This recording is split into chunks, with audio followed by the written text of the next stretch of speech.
Hola, estimados amigos de YouTube, ¿cómo están? Espero que se encuentren muy bien en este maravilloso día.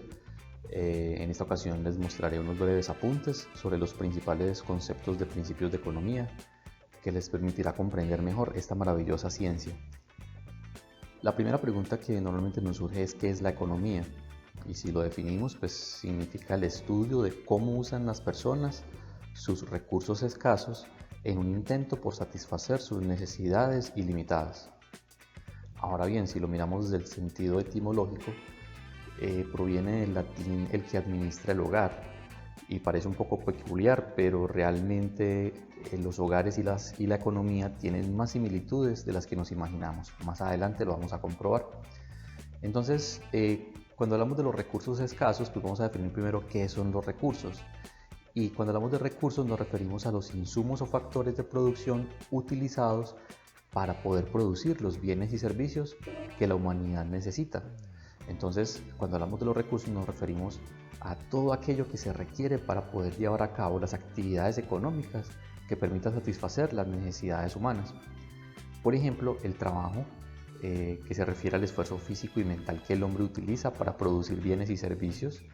Tenemos el capital, que se refiere a todos los activos, el equipo y la habilidad humana que se utiliza para poder producir bienes y servicios. Acá en la parte de capital hay que tener en cuenta que se refiere a dos tipos de capital. Hay un capital que es físico y otro capital que es humano. El capital físico pues se refiere a todo lo que son los activos fijos, activos corrientes y demás, mientras que en el caso del capital humano pues nos referimos al conocimiento de las personas que operan estos recursos físicos. También tenemos la tierra, pues que se refiere a todos aquellos recursos naturales que se consideren gratuitos de parte de la naturaleza, pero no necesariamente son gratuitos. Aquí también se refiere pues a algunos insumos que se requieren para poder llevar a cabo los procesos productivos o aquellos terrenos y demás donde se lleva a cabo la actividad económica. Entonces la tierra pues también tiene un significado muy grande, muy complejo dentro de lo que es la economía. Y tenemos la habilidad empresarial, también conocida como el conocimiento o la gestión del conocimiento, y se refiere sobre todo a la administración y destreza organizacional, combinada con la voluntad de tomar riesgos. Se refiere pues a esa capacidad que se tiene para poder orientar una empresa, para poder llevar a cabo lo que es la actividad económica de una organización. Por otra parte, entendemos que lo que se produce en la economía o lo que se comercializa son bienes y servicios. Estos bienes y servicios, pues digamos que se pueden referir a algunos artículos tangibles u otros que son totalmente intangibles. Cuando hablamos de los tangibles, pues nos referimos a aquellos que se pueden tocar, ver, observar, que permiten satisfacer las necesidades humanas. Y cuando hablamos de los servicios, pues ya sabemos que nos referimos pues, a aquellas actividades intangibles que buscan satisfacer algunos huecos en el mercado o algunas necesidades que presentan las personas, familias, otras empresas o inclusive hasta el Estado. Por otra parte tenemos el concepto de escasez, que es importante que lo definamos, ya que anteriormente definíamos la economía como la forma como las personas administran sus recursos escasos. Y cuando hablamos de escasez, pues tenemos que tener en cuenta que se refiere a cuando la cantidad de un bien o servicio que la gente desea es mayor a la cantidad disponible a un precio cero.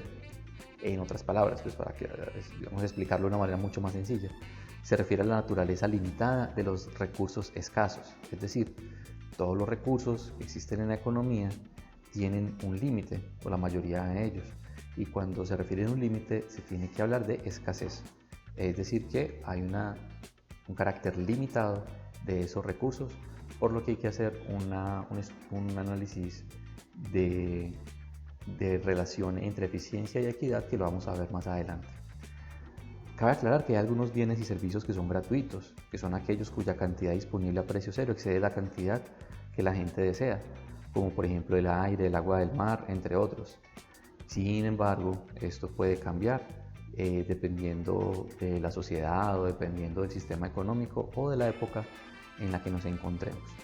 Eso también lo explicaremos más adelante en unas nuevas teorías económicas. Por otra parte, encontramos lo que son los agentes económicos. Cuando hablamos de los agentes económicos nos referimos a los actores que intervienen en la actividad económica de una sociedad, como por ejemplo las personas y familias. Decíamos anteriormente en la definición de economía que las familias y las economías tenían mucho en común. Pues efectivamente, cuando hablamos de familia, nos referimos a aquellas personas o grupos de personas que demandan bienes y servicios en el mercado, es decir, necesitan constantemente para satisfacer sus necesidades, bienes y servicios que también ya los definimos. A cambio, ellos en la economía que aportan, ellos ofrecen servicios, tierra, trabajo, ofrecen capital, habilidad empresarial a las empresas, al gobierno, al resto del mundo. Las personas y familias pagan impuestos, generan conocimiento y son aquella parte indispensable de lo que es el sistema económico. Por otra parte tenemos el gobierno y el Estado, o gobierno o Estado, eso depende pues del ámbito en que lo estemos, o la perspectiva de la cual lo estemos revisando. Y son ellos, digamos que también juegan un papel muy importante, solo que dependiendo del sistema económico o de la política económica pueden tener una mayor o una menor intervención en el sistema económico. ¿Qué hace el gobierno o el Estado? Pues demandan los recursos que las familias ofrecen, usan los recursos para ofrecer los bienes y servicios que las familias demandan, generan empleos, o sea, en el sector público también trabajan muchas personas, regula la actividad económica, es decir, pone las reglas del juego claras, define cómo se debe llevar a cabo la operación. Recuerden que esto depende de la política económica de esa sociedad en particular. Recaudan impuestos, entre otras muchas funciones. Entonces el gobierno de Estado también es un actor muy importante dentro de lo que es el sistema económico. Otro agente económico son las empresas. Pues obviamente las empresas también demandan los recursos que las familias ofrecen, usan los recursos para ofrecer los bienes y servicios que las familias demandan, generan empleos, pagan impuestos, generan desarrollo e innovación, procura permanentemente dinamizar el mercado. Y digamos que también son importantes porque tienen una relación directa con las personas y familias, pero también con el gobierno. Asimismo puede tener, de acuerdo al tipo de empresa, algunas relaciones con el resto del mundo. Eso lo vamos a ver más adelante. Y por otra parte tenemos otro agente que es el resto del mundo, que se refiere a todos los agentes exógenos y a las relaciones con otros países y a la globalización económica en general.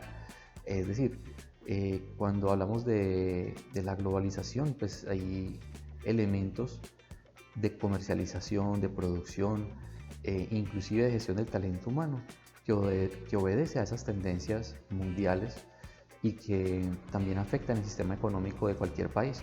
Entonces el resto del mundo también es un elemento muy importante, sin tener en cuenta, imagínate, todavía falta, digamos, tener en cuenta más adelante cuando empecemos a ver lo que son los términos macroeconómicos, la influencia que tienen los agentes exógenos, como por ejemplo las familias que se encuentran o las personas que se encuentran en el exterior y que envían giros o divisas al país de origen.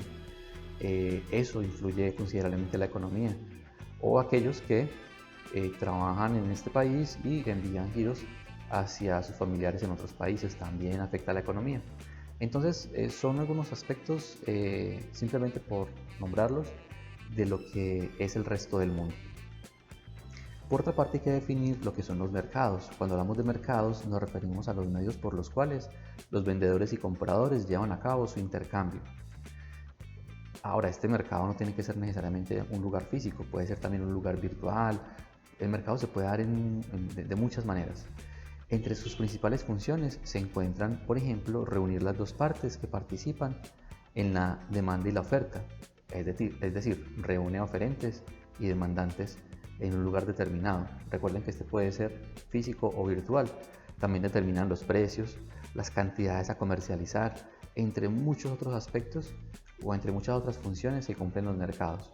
Eso lo vamos a ver o lo vamos a aclarar mejor cuando veamos los principios de economía, los principales principios según el autor Gregory Mankiw. En la economía también se deben manejar algunos conceptos, como por ejemplo la eficiencia. Anteriormente les nombraba una disyuntiva entre la eficiencia y la equidad. Pues bueno, vamos a entender qué es eso. La eficiencia se refiere a la propiedad según la cual la sociedad aprovecha de la mejor manera posible sus recursos escasos. Es decir, es la manera a través de la cual si una sociedad tiene ciertos recursos naturales, cierto talento humano, cierta capacidad de capital, pues los aprovecha de la manera más adecuada posible para su desarrollo económico. Sin embargo, tenemos un concepto que se contrapone, que es la equidad. La equidad se refiere a la propiedad de distribuir equitativamente la prosperidad económica entre los miembros de la sociedad. Pero resulta que estos dos conceptos entran en disyuntiva y hay que procurar mantener siempre un equilibrio entre ambos, en cómo puedo aprovechar de la mejor manera posible los recursos de la sociedad al mismo tiempo que otorgo equidad para todos los agentes económicos que participan en ella. Eso también lo vamos a comprender más adelante, pero es una primera aproximación a esa disyuntiva a la cual nos enfrentamos todos los individuos, las sociedades y la economía en general. Por otra parte, es muy utilizado el concepto de costo de oportunidad, me refiero a la economía, ¿no? El cual se refiere a que el costo de oportunidad de una cosa es aquello a lo que renunciamos para conseguirla. Es decir, cuando nosotros queremos comprar algo o cuando pagamos por un servicio, estamos renunciando a otra cantidad de cosas que realmente determina el costo de oportunidad. Cuando empecemos a ver también los principios de economía, vamos a ver cómo este concepto de costo de oportunidad influye en la forma como nos relacionamos económicamente. Bueno amigos, espero que les haya gustado esta aproximación a algunos de los conceptos económicos que más se utilizan en la disciplina económica.